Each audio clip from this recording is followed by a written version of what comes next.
Get down to work. All right. So, where are we? We got all thrown off schedule because of Pesach, or rather put on a right schedule. So for our Torah reading, where are we this week? Smack in the middle of the Torah. Smack in the middle of the Torah by many accounts. And that Torah portion is known as? Kedoshim. Kedoshim. So we're going to be on chapter 19 of the book of Leviticus, page 693. And I want you to hold it in your heart that the next time someone tells you that the book of Leviticus is all just a bunch of laws about sacrifices, you say, go to chapter 19. All right? Go to chapter 19. Next time someone tells you that Judaism is just this boring, legalistic, hidebound, staid, archaic system of law, tell them to go to chapter 19. And if they can't wrap their head around why that description is wrong from chapter 19, then they're not working hard enough, and they don't understand what God wants from us. So, chapter 19 is a biggie. Hopefully that introduction made that clear. So let's get down to work and see what's happening here, and then we're going to, as usual, take one slice of it for deeper investigation. Chapter 19, need a reader to start off. Don't worry, these are short sentences. Thanks, Mary. The Lord spoke to Moses, saying, "Speak to the whole Israelite community and say to them, you shall be holy, for I, the Lord your God, am holy." Did you turn the page? Look at that sentence. Kedoshim to you. You will be holy. It's not just be good. It's not just be prosperous. It's not be righteous. It's you will be holy, because I am holy. I am your God. Therefore, as you are my people, you will be like me. You will be holy. Which presumably means that what we have been reading, or what we are about to read, is connected to this notion of holiness. Right? So if I were going to ask you, and I don't know if you've all turned the page or not, if I were going to ask you, what would you expect if what comes after this, if this is our thesis statement, what would you expect would come to make us holy? How would you make something holy? To know what it means. We have to know what holiness means? And then What does it mean to you? What, if I were going to say, God wants us to be holy, you would say, therefore God wants us to fill in the blank. Follow the rules. Okay? Rules make you holy. Depends what the rules are. Depends what the rules are. Well, presumably God's rules. So by following God's rules, we become holy. There's a causation there. I think so. It helps. It's okay, this isn't meant to be a trick question. I just want to make sure that we're thinking it through. That why would it be that following the rules would make us holy? Well, is that all that we have to do? If we follow the rules, bing, we're holy. If we follow the rules, it sets us on the path to doing what God wants us to do. Follow the rules, do God's will, if I can paraphrase what you just said. And if we're doing what God wants, that makes us holy. Something seems incomplete, but I don't know what. There is a certain sense of incompleteness. Maybe because, You need to do it with a good heart. maybe there's a problem of intent, our will, right? The top two sections here are very mechanical. They are very straightforward, right? It'd be like saying, how do you get into college? Well, you get into college by scoring high on the SAT, by doing well on your grades, by filling in your college applications properly. But why do you want to go to college? Because your mother and father told you you're going to go to college. They didn't work 80-hour weeks just so you could go off and sit on the beach, right? They told you you're going to go. Well, okay, well, and there's a certain element of that. I took you out of Egypt so that you guys could do this. Whether you like it or not, you're going to be righteous. But for holiness, we need more than what we need to be righteous. We have to be doing what we're doing so that we can experience what it is to be holy. There has to be a shared intentionality. When we say a blessing, one of our mitzvah blessings, that's the longer structure, right? Baruch atah Adonai, Eloheinu melech haolam, asher Kiddushanu, who has made us holy, b'mitzvotav, with his commandments. V'tzivanu, and commanded us, fill in the blank. And then we are doing that. But to go back to that asher Kiddushanu, we are saying that by doing the rules and having thought about it, which is why we're saying an actual blessing rather than just doing it, that we are partaking of this opportunity to make ourselves holy. There's more going on here than just following the rules. So although we're going to see rules, we are eventually going to come back to the question of, but what did God want us to be feeling and doing, and why are we doing this? And how does that then reflect back on this notion of holiness that we're starting with? And with that, we get to turn the page. 2 verses down, page 694. Aaron, keep reading. You want me to go to Verse 3. okay. You shall each. You shall each revere his mother and his father, and keep my Sabbaths. I, the Lord, am your God. Do not turn to idols or make molten gods for yourselves. I, the Lord, am your God. When you sacrifice an offering of well-being to the Lord, sacrifice it so that it may be accepted on your behalf. It shall be eaten on the day you sacrifice it, or on the day following. But what is left by the third day must be consumed in fire. If it should be eaten on the third day, it is an offensive thing. It will not be acceptable. And he who eats of it shall bear his guilt, for he has profaned what is sacred to the Lord. That person shall be cut off from his kin. All right, so we've got, just in the first few verses here, we've got rules that cover family. We've got rules that cover personal spirituality. We've got rules that cover participation in public spiritual ritual. An interesting smorgasbord. Yes? You know, it's to eat on the third day would be, to me, because for health reasons, because it has. You mean no refrigeration and whatnot? Right. And the person shall be cut off from his kin Mm-hmm. seems to be very severe. Well, cut off from his kin, cut off from the nation, which is from the word am, which means more like the people. That's not necessarily just your immediate family. It's like exile Well, or shunning. yes, it's a spiritual excision, a communal pushing away. But who pushed first?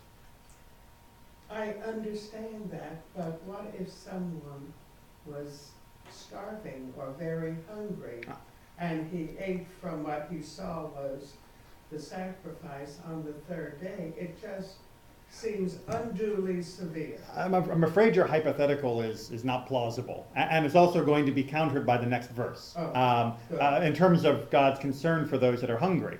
But a person who was truly hungry would not have taken their animal to be sacrificed. They would have taken their animal to be butchered and eaten the whole thing as normal. Okay. A sacrifice is something that is, especially in this particular case, we're talking about a free will offering. Mhm. You had the choice to do it.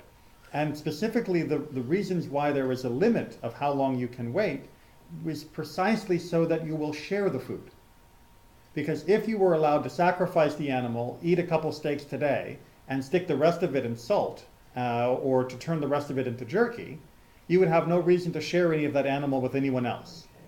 But if you know that I've got to eat it within the next 2 days, or else I won't be allowed to eat any more of it, then you invite people to the party. Okay. All of a sudden, your table has to open up if you don't want the animal to go to waste. Which, if we read the next line, makes perfect sense with what comes next. When you reap the harvest of your land, you shall not reap all the way to the edges of your field, or gather the gleanings of your harvest. You shall not pick your vineyard bare, or gather the fallen fruit of your vineyard. You shall leave them for the poor and the stranger. I, the Lord, am your God. Okay, so this is a quick summary of some of the poverty legislation within the Torah. It gets discussed in more detail in other places, but this is a reminder, probably meant to juxtapose both what has just come and what's about to come, to remind us that we have to leave from our abundance for others.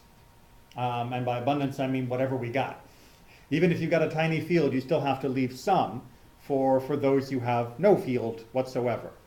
And these are the foundations for Jewish poverty legislation, of the idea of leaving over the corners of the field, or leaving the fallen sheaf, is sort of where we started in pre-money days of how we would help someone.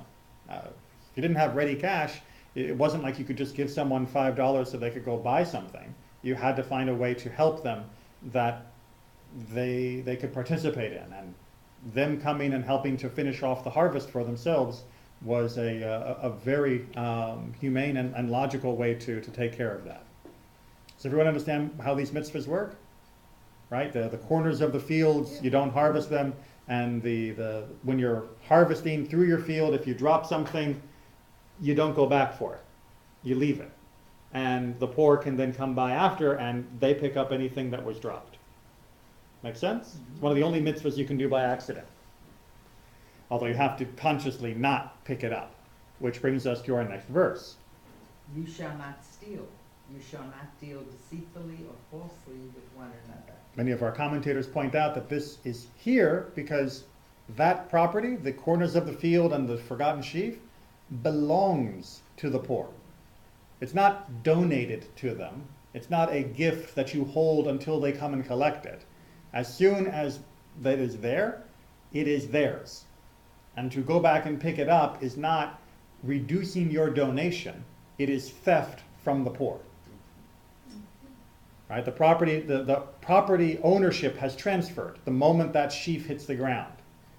If you pick it up, you're not simply picking it up and reducing how much you're leaving for the poor. You are stealing from the poor. You are taking their actual property that they own. But how can they have a claim of ownership? I mean, they didn't come and claim that they owned it, and you didn't claim they owned it. Well, it says so here in the Torah. It says so here, and that means the ultimate owner, big capital G owner, transferred the ownership when it fell, or transferred the ownership of the corners of the field. So if you wonder, well, how can it be theft? No, they don't even know about it. Yes, but the one who made the field knows about it, and that entity transferred the ownership to the poor already. So to steal from it, even if they're not aware of it, God will be aware of your theft, which is one of the reasons why it continually repeats throughout many of these verses, I am the Lord your God. Many of these mitzvot you could get away with.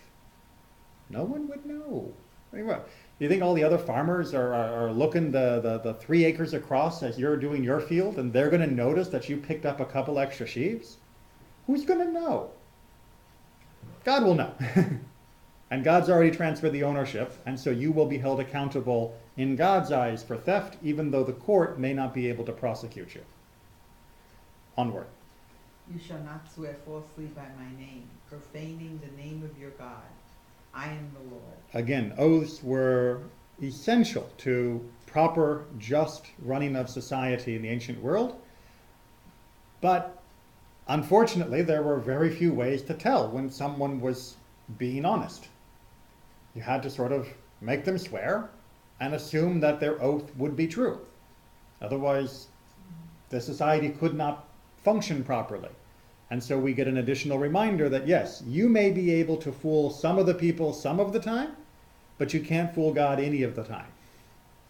And so don't fool yourself into thinking that you can somehow benefit by lying when swearing and taking oaths. You shall not defraud your fellow. You shall not commit robbery. The wages of a laborer shall not remain with you until morning. Again, a juxtaposition that paying someone promptly when scheduled is avoiding your robbery of their goods. to not pay someone when you agreed for them to be paid, and in the ancient world that would have been almost immediately, is akin to robbery. Because the property belongs to them because that's what the contract said. For you not to give it to them is to deprive someone else of their property. And most legal definitions of theft involve depriving someone else of their property. And so it's not simply a matter of, oh, I'll pay you later. It's, oh, I'll just steal this for today, and then I'll give it back to you tomorrow. And that's not allowed. You shall not insult the deaf, or place a stumbling block before the blind. You shall fear your God. I am the Lord. Why a little extra fear here? For insulting the deaf or stumbling blocks in front of the blind? Why should we be especially mindful of God? Because those would be malicious acts. They would be extremely malicious acts. To insult someone who is deaf, which means presumably they can't hear you. They can't hear the insult and respond to it or do anything. And to put a stumbling block before the blind is just very, very sadistic. And again, they won't see you doing it. So they won't be able to hold you accountable.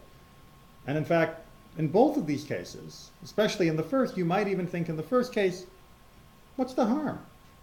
Right? If I insult someone that's deaf, they never heard me insult them, so I didn't hurt anyone, right?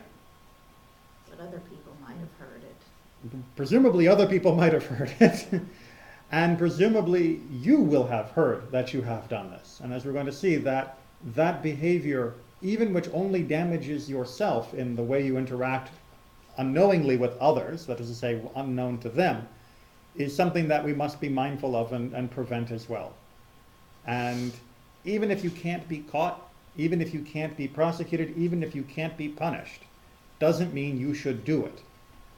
Remember, going back to our original discussion, when you only follow the rules, sometimes we often reduce that to being, make sure you don't get caught. Right? I'll follow the rules that other people are interested in me following. I'll follow the rules that might have bad consequences. I'll follow the rules that I need to follow. And when we reduce it to only that, then yes, the claim of legalism and being heartless against Judaism would be appropriate, but Judaism doesn't say that. Because our rules repeatedly say, you're following the rules because they are God's will, and we want you to be doing them for the right reason, which transforms this into what is meant to be an experience of holiness. Did I see a hand? Yes. And that, according to Rashi, it's Mm-hmm. also the morally blind. Yes, indeed. The idea of putting a stumbling block in front of the blind is used by the rabbis midrashically very often to mean you should never tempt someone or never give anyone information they might misunderstand that would lead them to commit a transgression.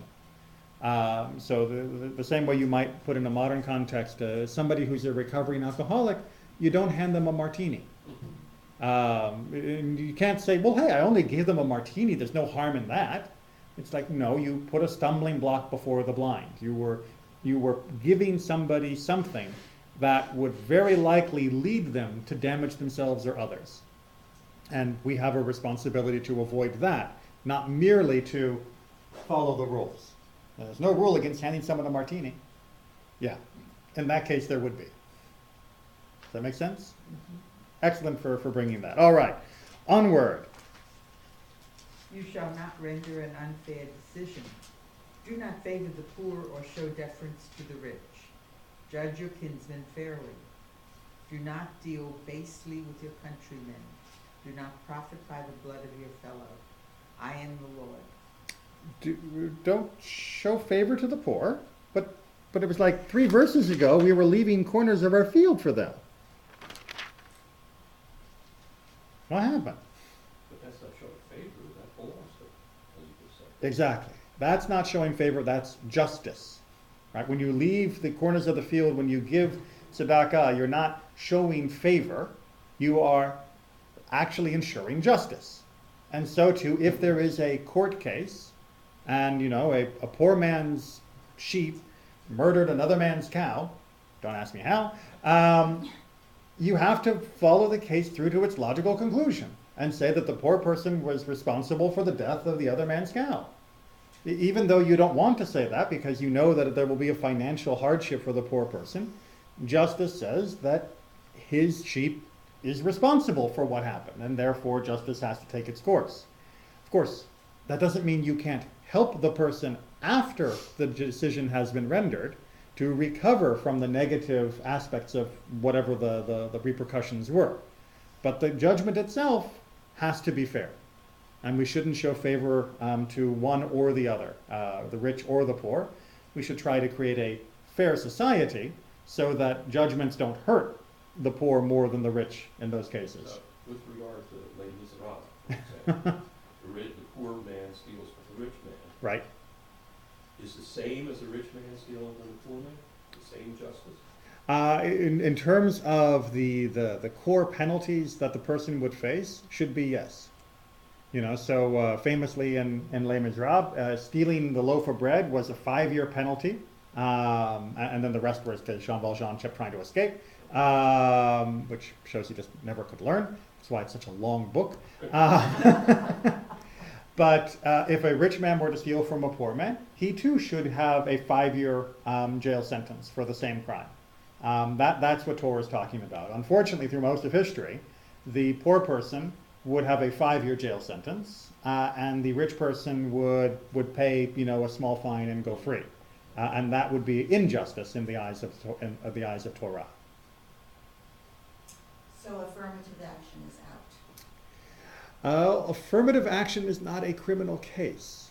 What we're talking about here is criminal or civil law, damages, lawsuits, criminal negligence, violence to one another. What we want to do in terms of organizing the institutions of our society is much more flexible. So showing deference to people in different institutions can be acceptable, but it's a much longer discussion of what is effective or ineffective, what is helpful or unhelpful, and what is fair or unfair given different historical realities. So I wouldn't say this passage would lean on the question of affirmative action. I do think that Judaism and Torah allows for affirmative action, but it would allow for affirmative action with certain guidelines and certain goals in mind. Again, like many of the topics that we discuss here, it doesn't fall neatly into one camp or the other. Judaism is very much in favor of the idea of helping someone who is poor to better themselves and to empower themselves. And if that means you have to help them reach a certain status that they couldn't on their own until they can perpetuate from themselves, then you certainly do that. Teaching a poor person a trade so that they can support themselves is considered a mitzvah. Teaching a middle-class person a trade who will be able to support themselves anyway is a nice thing to do, but it's not considered a mitzvah. It's not considered a commandment of actually helping someone in desperate need. So affirmative action can work, but it probably wouldn't look identical to the current programs in this country, which would make everyone unhappy. The Supreme Court just said Michigan can't do it. Yes. Well, the Supreme Court said that Michigan is allowed to prohibit it. I haven't read through the whole decision yet, but I didn't see that they said, I just saw the headline. right, I didn't see whether they said affirmative action itself is wrong. I thought that they ruled narrowly that Michigan was allowed to say it was wrong. That The state has the right to decide. Right, exactly. Which leaves open the opportunity for states to create an affirmative action that they do want. And that can be productive, positive, and such. And unfortunately, it also creates the opportunity for states to do the opposite, which means that people need to vote. Right? Which, surprise, surprise, if we want a fair and just society, we're going to have to work at it ourselves.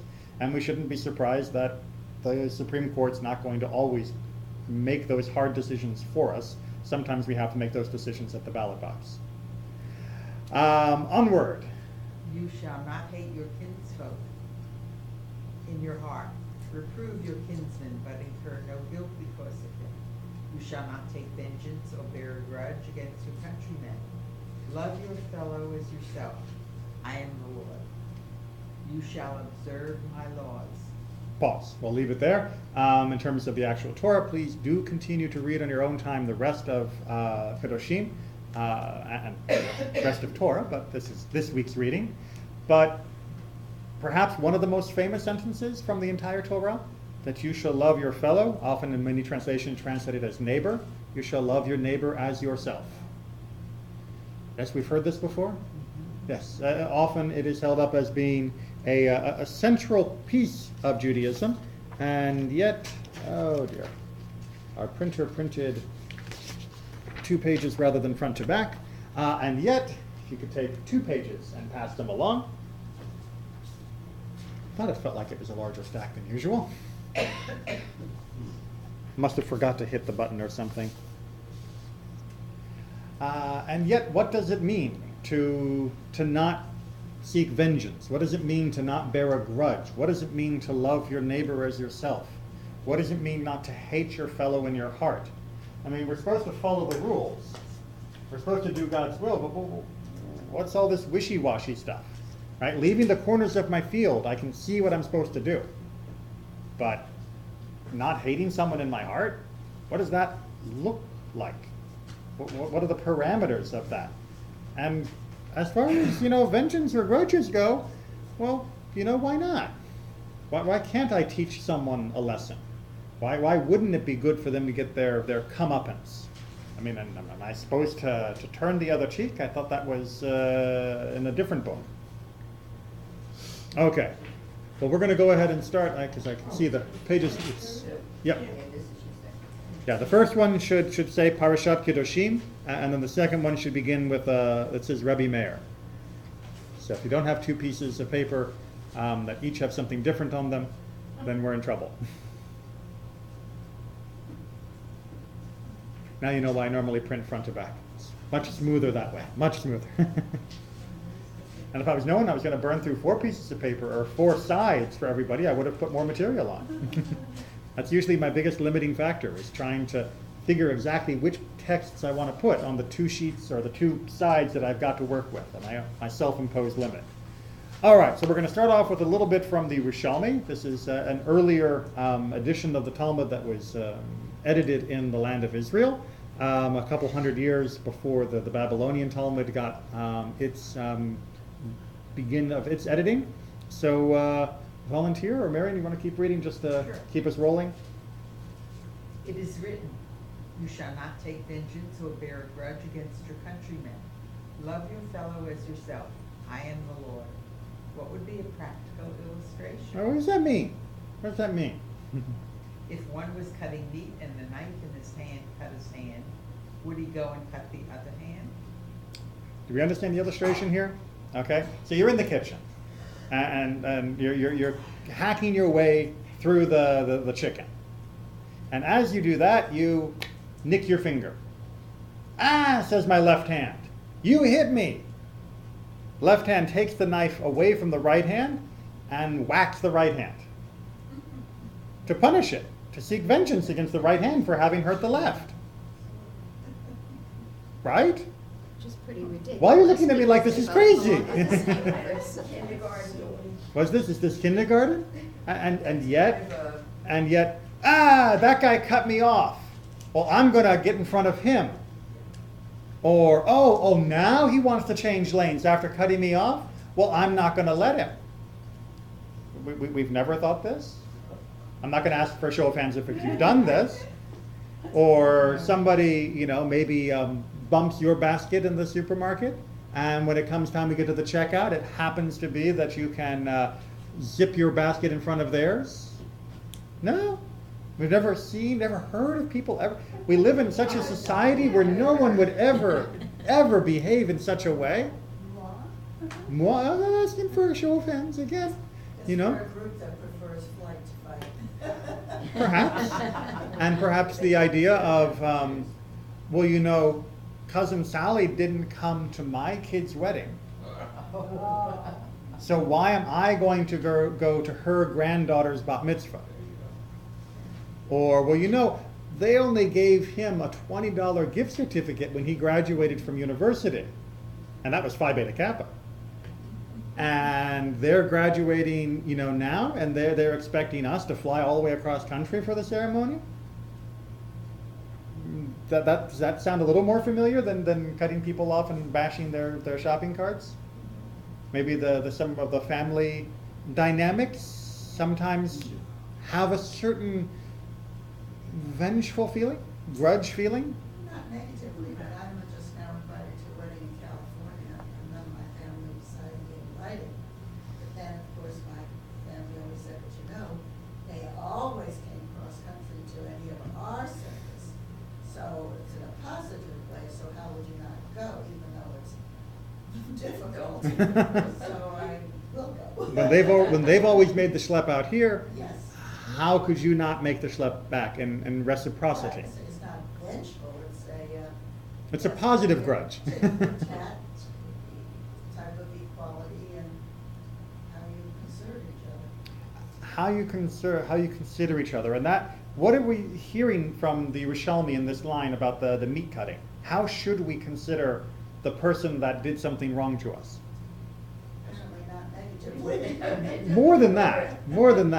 As a part of our own body, As yourself. as yourself. Right? That's the whole idea of to love someone as yourself. That even when they've done something to wrong you, you still consider them as yourself. And just as you would not take vengeance from one part of your body on the other part of your body, you wouldn't take vengeance on another person, because it's yourself. Anybody here believe in miracles? Yes. Are we saying that it would be miraculous to believe and act in such a way? Yes. Then we'll work through this. You're not alone in that idea, which is why, as beautiful of a sentence as this is, and as reluctant as we are to maybe admit our shortcomings of this, we are even more reluctant to try and delve into what this would mean if we were to put it into practice, and what this means for our overall goal of Kedoshim Tihiyu, of being a holy community. And think about the possibility that you don't treat yourself very well. And unfortunately, many of us don't treat ourselves very well, and we might very well smack ourselves for having done something wrong, and abuse ourselves in many ways, or simply insult ourselves. You're not supposed to do that. You're not supposed to do that either. Correct. You're not allowed to. Words of others because you do that. Correct. And just because you do it to yourself, even if you do, doesn't mean you then get to misbehave and beat other people badly as well. Like, oh, I hit myself all the time. Why can't I hit you? To take your analogy earlier, with alcohol, it was an act of alcohol that wants to push drinks on everyone. Very often, unfortunately, that's the case. What I find troubling, and it comes up more and more, and I forgot this recently, an institution or country is faulted for not having apologized for the crimes back in history. Mm-hmm. And to me, wrongs were done, and if you're talking about maybe an apology is the same as rectifying it, it seems odd to ask those who had nothing to do with it to make amends in some fashion for the acts of others, even if we are co-religionists or we belong to the same university or whatever the countryman is or so forth. That to me is strange. Can we atone for the crimes of, those who were not... Atonement is a very interesting question, and rectifying past crimes. Whatever, Right. it would be atonement for injury done. But can we make someone feel better despite what has happened in the past? I think is a much more constructive question. And it may not be what the person who's asking for the apology originally set out to achieve.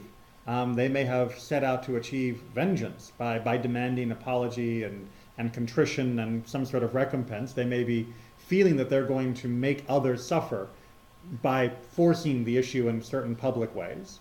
But what often can be done is you can make people feel better. And indeed, if people often are seeking an apology, it means that there is something still wrong in the relationship. if you have forgiven the other person because the relationship is going great, you don't ask for an apology 10 years later. But if things are still bad between you and that person, then the fact that someone asks you an apology is often a warning sign that there's something still bad in the relationship that has yet to be Yeah, remedied. That's individual where you actually have something to do with the Even injury. I'm nationally and talking about- internationally. all right, because some country never apologized for the Holocaust or something of that sort. I don't know that Or particular, never made but reparations. I know that They're they're asking the wrong people in my regard, you know. correct. I know that there are still issues with regards to apologies by Japan for many of their That's in war Chi- yeah, for many of their war Japan and crimes. China, right. And I think that's often symbolic of the fact that the relationship is still not a pleasant one between the two. And so the apology is not the real goal. The real goal is to either humiliate one side or the other in public, or to reestablish a new power dynamic, or to, in other ways, create strife rather than heal wounds. So it can be difficult, but the general principle of apologizing after the fact is a perfectly fine one. It's just unfortunate that most countries looking for apologies aren't actually looking for apologies, despite whatever the headline may say. It's hidden agenda. It's an agenda, yeah. And often this time it's not a very hidden agenda. Sometimes it's a pretty obvious agenda. All right, so with this in mind, it's not surprising then that if we continue, Love your fellow as yourself, Rabbi Akiva said. This is the great general rule of the Torah. Klal Gadol. This is the general rule of the Torah. If you wanted to summarize the Torah, as we're going to see later, into one sentence, this is it. Got it? Makes the Torah very compact. Fits on a bumper sticker. Ben Azai is going to modify that a bit. This is the book of the generations of Adam. This is the great general rule of the Torah. All right, wait a minute. Love your neighbor as yourself. All right, I see the rule there. Right, we've got an imperative statement, love. This is the book of the generations of Adam. Toldot Adam. Wow, how is this a rule? Because we're all the same. We are all from the same family. Ben Azai is saying if you want to understand the most basic rule of the Torah, it's to recognize that everyone in all of the world is from the same family. Start there as your klal gadol, as your general rule, and you will be able to work out why the Torah says what it says for all the other mitzvot. If you recognize the commonality of humanity, which is what he means by this quote. Yes? No? Maybe? Looking at me funny? Okay. Let's go on a little bit because we've got some time. We've got little time left. In the language of the Sifra, One of the earliest midrashic readings of the Torah. how far does the force of vengeance reach? If one asked another, lend me your sickle, and the other did not lend it to him, then the next day the other asked him, lend me your pickaxe, and he responded, in the same way that you would not lend me yours, I will not lend you mine. Okay. That's vengeance. Tit for tat. I know we often think of vengeance as like blood killings and hunting each other to the ends of the earth and all of that sort of thing. But just, I asked to borrow yours yesterday and you said no, so you can't have mine today. That's vengeance. And if you're doing that, you're violating Torah. At the root of this commandment is that one should consider and take to heart that whatever happens, good or bad, is caused by God, no matter whose hand does it. Therefore, if another inflicts pain upon him, let him know that his deeds were the cause. All right, so this is Sefer HaChinuch. His interpretation is that if you want to understand and be prepared to avoid taking vengeance, you should consider the world to be this. That is to say, whatever has happened, it wasn't the other guy who did it. Who did it? God, because of me. Right? I did something wrong, right? This is my bad. So my bad goes up to God, and God says, he did something bad, therefore I'm going to take Tom over here, and Tom is going to, that's a sword, he's going to do something bad to him. All right, so really, this rebounded on me. He needs 2 legs. That's what Sefer HaChinuch says we should consider when we are contemplating vengeance.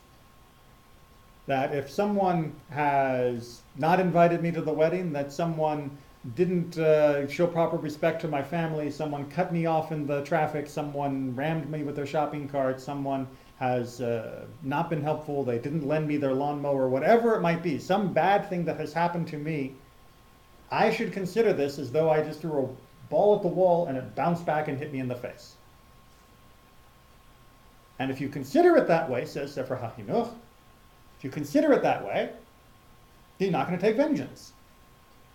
Because I threw the ball and it hit me, so why would I get angry at the wall? Now I can see from the faces that a lot of people are a little skeptical of this. And I think that we're absolutely right to be skeptical of the reality of this being the case in every circumstance. So, just to paraphrase, if someone does something mean to you, Right? you should think that, okay, it's because of something I did in my past. Yep. That's connected or related or. According to Sefer HaChinuch, yes. However, there is some subtlety to this, which is that what he is recommending here is a antidote for vengeance, not a description of reality. Let me make sure you understand that, right? He's not saying that 100% of the time something bad happens to you because you did something bad.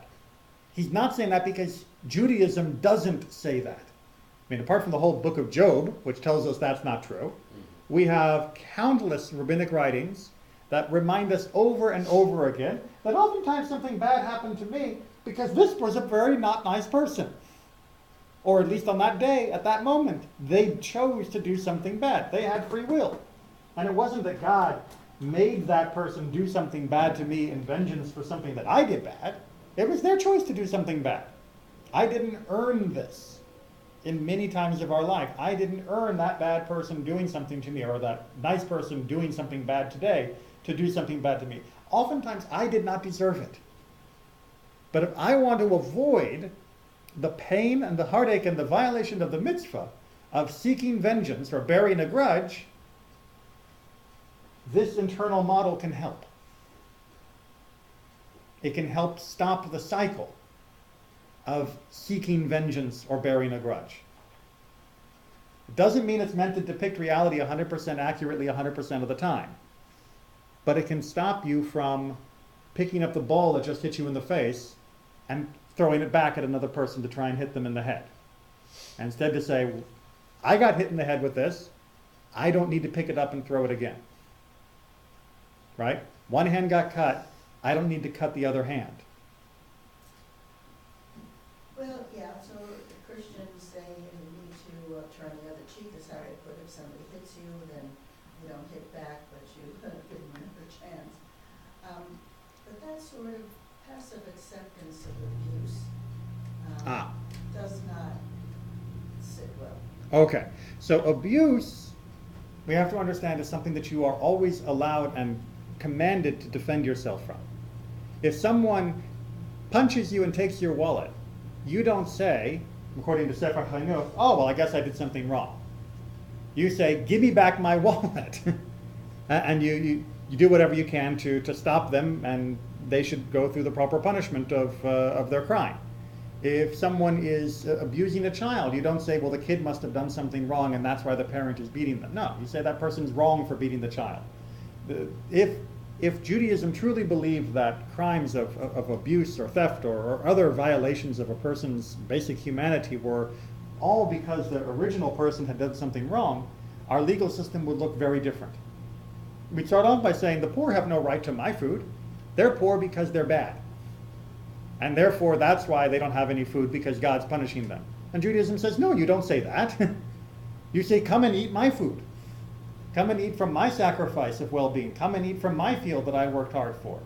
Because I think you have a right to this food. I think it belongs to you as much as it belongs to me. So Judaism doesn't believe this to the extreme, that we would ever turn away with pacifism to abuse or outright violence. But when the guy didn't give me the pickaxe,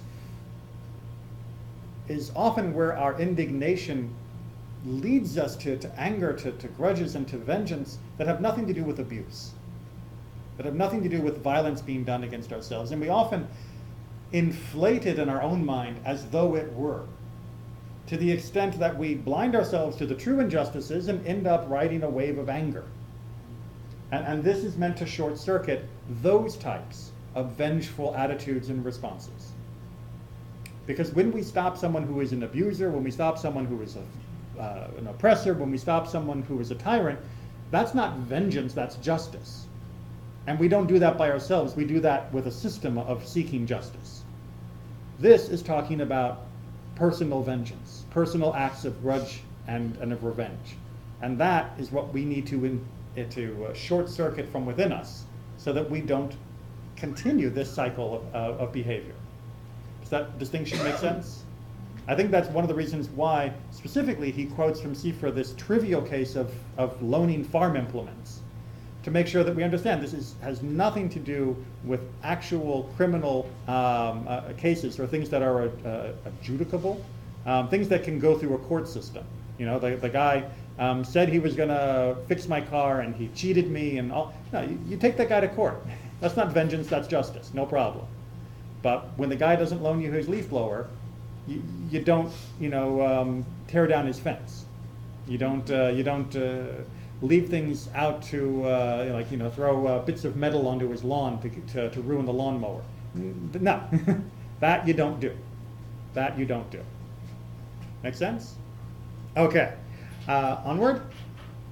Another benefit of this mitzvah is it stops contention and removes hate from people's hearts. When there is peace among people, God grants them peace. It's a wonderful tautology, that if we create peace among each other, surprise, surprise, everything seems better. And by practicing this mitzvah of not seeking vengeance against another person, we stop this cycle, this perpetuation of contention and hate within our community, within our immediate human circle. And that makes everything better. Onward. In the language of the Sifra, how far does the force of a grudge go? Right, so we talked about vengeance, now we're talking about grudges. If one asks for a sickle and the other refuses, then the next day the other asks for a pickaxe, he replies, "Here it is, I am not like you." Okay, this may be harder to avoid, right? The vengeance, we're deliberately seeking to harm the other person in some way. Even if it's in a non-criminal way, it's still meant to do that little twist. But here, well, I'm not actually damaging you in any way, but I am holding on to the fact that you were mean to me or you did something I disapproved of, and I'm going to remind you of it at every occasion. Be kind to your enemies, it drives them crazy. That's a good one. I haven't heard that one before. That is I'm not entirely sure it sums up the sentiment here. That would seem to maybe fall into this grudge category. That's sort of what this reminds me of. But again, to go, but that's being said, don't do it. But again, to go back, we're not just following the rule of, okay, fine, I know I should give him my pickaxe even though he didn't give me his sickle. You are also following the intent that you do it in a way that doesn't perpetuate the anger and the violence, that doesn't perpetuate the hate between people. Because just giving the guy the pickaxe and sneering at him and saying, see, this is what neighbors should do, you didn't make things a whole lot better. It's better than not letting him borrow it. It's better than, sprinkling bits of metal on his lawn or pouring salt in his garden. But it's still not great. And it's still not great for building peace among people. Onward. Many commandments depend on love your fellow as yourself. A person who loves another as himself will not steal from him, will not commit adultery with his wife, will not cheat him in business or deceive him with words, will not move his boundary marker, and will not harm him in any way.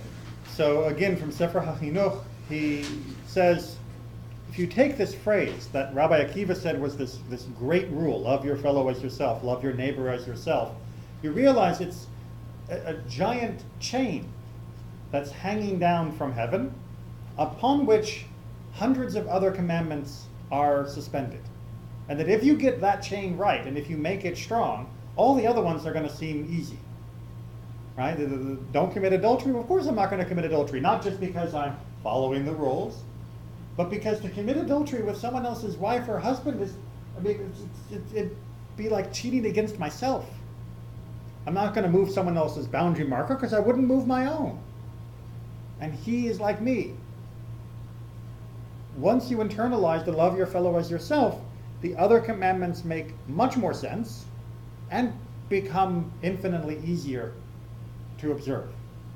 And you're not just following the rules, but you're understanding how this begins to transform a person and the way they look at the world into being holy. On the back. Rabbi Meir said, they unloose his vow by reference to what is written in the Torah, saying to him. All right, pause here. So we're in Nedarim in the Babylonian Talmud.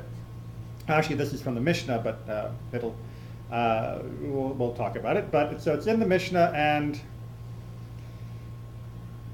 the question becomes: if someone makes a stupid vow, what do you do?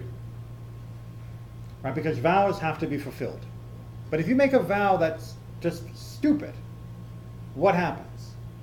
Well, there is a technique within Judaism of allowing a person to be released from a vow because they made the vow without understanding perfectly what they were vowing. Right? If you say, I vow that I'll never eat from anything made from the ground again, or anything that's touched the sun, and someone points out, well, you know that everything ultimately comes from the ground, you go, well, that's not what I meant. And the vow can be annulled. But the rabbis had to be very careful with this because they didn't want people just canceling vows, saying, that's not what I meant all the time. So they had to try and say, what types of vows and when can you show someone, in what ways, the mistake that they made of how they were doing this. And the question becomes, if you said, I would never help so-and-so, or I would never talk to so-and-so ever again, how would you get released from that vow? What would you need to say to that person to make them understand the stupidity of that vow? Because you might think, well, I can probably go my whole life without ever talking to Bob ever again. So why not? That's not a vow that you can be released from lightly. But Rabbi Meir has a way of helping us see the problem. If you had known that you would transgress the commandment, you shall not take vengeance or bear a grudge against your countrymen. Love your fellow as yourself. I am the Lord. If your kinsman being in straits comes under your authority, and you hold him as though a resident alien, let him live by your side. Do not exact from him advance or accrued interest, but fear your God. Let him live by your side as your kinsman. Do not lend him your money at advance interest, or give him your food at accrued interest. Now what happens if he becomes poor, and you will be unable to help him out? And he says, if I had known that matters with us, I would never have taken such a vow. All right, so you can't take a vow that will force you to violate a commandment. That's one of the principles the rabbis lay down. Right? I can't take a vow and say that I would never observe Shabbat. It's a stupid vow because we are bound by the commandments. I can't take a vow that says, before I'd had children, I can't make a vow that would say I will never have children, because we are commanded to at least attempt to have children. Similarly, they're trying to point out, if you say, I'll never talk to so-and-so again, or I'll have no business dealings with so-and-so ever again, what happens if that person becomes poor? You are commanded to love them. You are commanded to help them. So you must realize that making such a vow is stupid, that making such a vow is faulty, and that it should be nullified.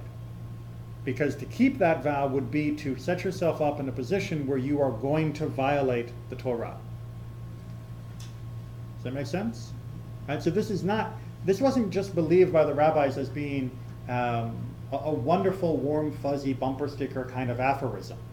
This was believed to be a commandment, a rule with a proper intent that would guide how we lived. Not just something that we tell children and then ignore in our private life. This is a commandment every bit as real as keep Shabbat and don't eat pork. In many ways, as we already saw, as a klal gadol, as a great principle, I wouldn't say supersedes those, but it certainly is an underpinning of multiple commandments, whereas don't eat pork is pretty much only don't eat pork. Make sense? Maybe? Onwards. Just so we know that we're not alone in recognizing the wisdom of this, we've come from a different source. Zigam asks. That's a good old Aramaic name. Is there any single word that could guide one's entire life? Confucius said, should it not be reciprocity? What you do not wish for yourself, do not do to others. It's loving someone as yourself means when you know what's harmful to you, you don't do to others. And Hillel stated it exactly in the same way. So thousands of miles apart, and yet able to figure this much out of what it meant to be human. Confucius didn't have the benefit of Torah, so he got a few other things wrong. But this, this he got right. And it should be obvious to all who stop and think about what it is to be human, what it is to be in a human society and human relationships. That's why you don't necessarily need Torah to figure this part out, and why most societies have some statement of this formula in one version or another. Because it's a foundational start for being human, to recognize the humanity and the similarity between yourself and another. Their hurt, their pain, their feelings should be seen as similar to our own. And once you recognize that, once you have that level of empathy, then hurting them is going to disturb you the same way that hurting yourself would disturb you. Make sense? Okay. One last little bit of bookkeeping, which is, why is it that in Judaism and in the Confucian text, it's in the negative form, right? Don't do what you don't wish for yourself, don't do to others. Or as Hillel put it, what is hateful to you, don't do to another. Why isn't it in the positive form, which is, the do unto others as you wish they do done unto you? I Okay. put the explanation down there. Okay, well, we're getting there. We're getting there. Do you want to read it for us? You're up for a read? All that could be asked of such a person is not to do any harm. All right, so the And that's Chidushei Harim says that why is it that when someone came to Hillel and asked him to explain all of Torah while standing on one foot, that Hillel said, what is hateful to you, don't do to another's. Because in the Torah, it said, love your neighbor as yourself, which is a positive statement. By positive, I don't mean positive, negative, like good or bad. I mean positive meaning it's a proactive, as opposed to a reactive kind of attitude. So why would Hillel flip it? Why didn't Hillel, when he was explaining to the guy on one foot, simply say, do to others what you want them to do? Why do it negative? And as Malka pointed out, It's simpler, it's concise.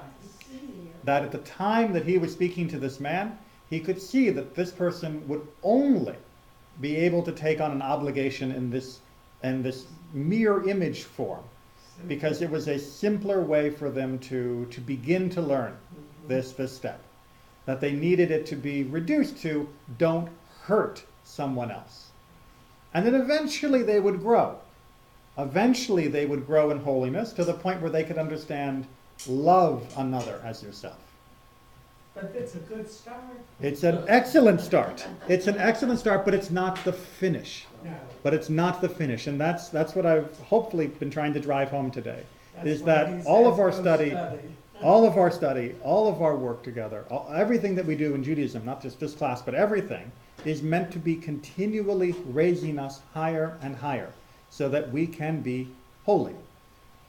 I just wondered, does the Hippocratic Oath predate Hillel or after, where it just says do no harm? Hippocratic Oath was written when?